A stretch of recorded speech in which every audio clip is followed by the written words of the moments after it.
స్వతంత్ర దినోత్సవ వేడుకల్ని, గణతంత్ర దినోత్సవ వేడుకల్ని అద్భుతంగా నిర్వహించండి, నిధులు మంజూరు చేస్తామని ఎంతో ఆర్భాటంగా ప్రకటన జారీ చేశారు. మీ ప్రకటన అందరూ కూడా స్వాగతించారు.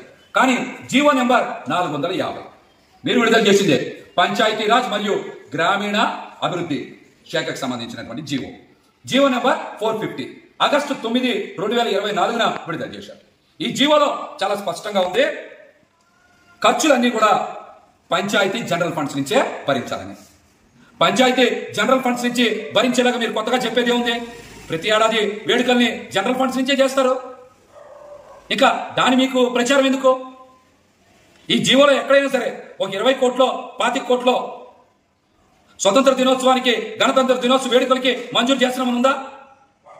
జనరల్ ఫండ్స్ అంటే ఆ పంచాయతీకి పన్నుల ద్వారా, ఇతర మార్గాల ద్వారా వచ్చేటువంటి ఆదాయం.